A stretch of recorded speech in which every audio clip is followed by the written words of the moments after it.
Hello there! In Acts chapter 8, the Apostle Philip tells the good news of Jesus Christ to an Ethiopian eunuch. The man joyfully accepted baptism from Philip and brought his new faith back to the Ethiopian court. He thereby began the legacy of African Christianity that continues to this day, a vibrant and growing family of faith with ancient roots and fascinating history. Although the Bible does not name this man, tradition gives his name as Simeon Bakos. Join us as we explore the world of ancient African Christianity that he originated. Join us as we follow along in Simeon's wake. Supplemental of Souls and Sickle Cells, Origen on Blood. In the main episode a couple of months ago, I mentioned very briefly that in the middle of correcting a bishop's poor Trinitarian theology, the assembled bishops asked Origen if the soul was, in fact, the blood. Which is a very odd question to raise, I think you'll agree. I mean, it doesn't even make sense. A soul is not a physical thing. Blood is quite physical. So, what? Why ask that?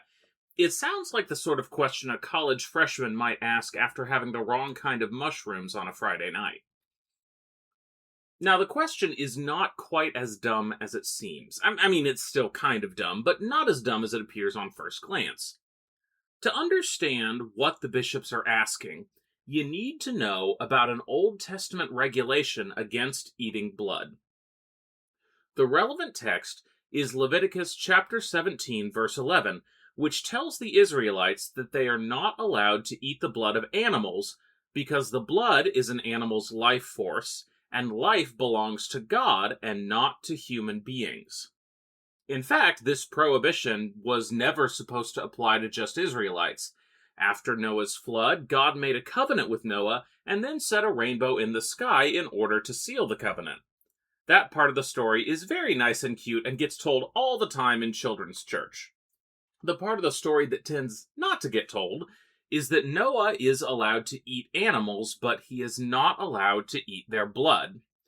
In fairness to the authors of Sunday school curricula everywhere, that subject is a little bit too PG-13 for most Sunday schools. Now, because Noah became the ancestor of all people today, Jew and Gentile, the prohibition on eating blood was understood to apply to everyone. In fact, in the book of Acts, when the Council of Jerusalem meets to decide how to incorporate Gentiles into the church, they decide that they're going to require Gentiles to do just three things. They're not supposed to eat food sacrificed to idols, they can't eat food that's been strangled, and they cannot eat meat without draining the blood first. So this prohibition on blood eating was a really big deal. And it was a big deal because it pointed to the spiritual reality that life belongs to God, not to people. God allows human beings to eat animal meat after Noah's flood, but God emphatically does not give humans carte blanche to treat animals however they want. All life is the Lord's, so when you kill an animal, you drain the blood first as a way of returning that life to God. Now, what does all that have to do with the soul? I'm so glad you asked. We often think of the soul as that immaterial part of ourselves that feels like us, our thoughts, our feelings, our stream of consciousness. But in late antiquity, that is not what the soul was. The soul was more like your elemental life force. The difference between a body and a corpse was that a body had a soul and a corpse didn't. It was, quite simply, that thing that makes us alive. This is where in some biblical passages you'll see a distinction being made between soul and spirit. Spirit often referring a little bit more to that intellectual stream of consciousness part, whereas the soul is the life force, kind of in between the spirit and the body. Now, if the ancients believed the soul was a life force, and the Bible said that blood was life force, you can see why they would wonder if, when the Bible said soul, it meant blood. Because if that was true, then the soul was a material thing, and that created all other kinds of difficult problems. Origen's answer to this is charmingly intricate, just like the rest of his thought. In fact, he has a few bits in the Periarchon that are dedicated to this question. His answer is basically as follows. Sometimes yes, but in the case of humans, definitely not. Origen's basic idea is that each kind of life is different, and therefore each life force is different. Plants have a soul because they're alive, but they don't have any blood. So a plant's soul, whatever it is, well, that's definitely not blood because they don't have any. Animals do have blood, and since that is their primary life force, an animal soul is indeed blood. However, Origen has to pause here to deal with a very important topic that is not given nearly enough consideration in much theology.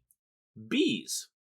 Because, after all, bees are animals, but they don't seem to have blood. What's going on here? What's their deal? What's their story? Origen's answer is that, yes, technically they don't have blood, but they probably have some other blood-like substance, like an ichor running through them that circulates air or stuff, I don't know, and that is their soul. Not blood, but pretty similar to it. Then we get to humans. Now, because humans have intellect in addition to their animal natures, because they are thinking, feeling, storytelling creatures, their soul does not merely consist in the blood running through their veins. It's more of an immaterial life force. Thus is the answer that Origen gives to this question in the Periarchon. But, of course, he didn't write the Periarchon for this group of bishops that asked him the question. The question comes up during his dialogue with Heraclides, and he couldn't just bust out a copy of his book and start reading. Well, actually, he probably could have, but he chose not to. In this dialogue, he actually gives a somewhat different answer, perhaps reflecting evolution over the course of his career. He wants to teach the bishops how to read the Bible. Origen says, look, oftentimes the Bible will use a part of the body to describe a part of the soul. His case study, surprise, surprise, is Paul, who often contrasts the inner man, that is the spirit, with the outer man, the flesh. But there are all kinds of examples of this. Take Proverbs chapter 3, verse 23, which says, "Let not your foot stumble." That is not literal advice against tripping, although the less coordinated among us can appreciate its literal meaning. It is a metaphor for ethical living. The feet are a metaphor for our actions. Or take Ecclesiastes chapter 2, verse 14, which says the wise man has his eyes in his head. Origen points out that, well, no kidding, everybody's eyes are in their head. That's not an illuminating thing to say.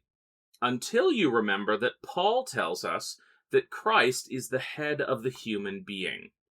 In other words, the wise person is the one whose eyes are in Christ the head, the wisdom of God. In a similar way, blood is the kind of physical symbol of the soul, but that doesn't mean it's the same thing.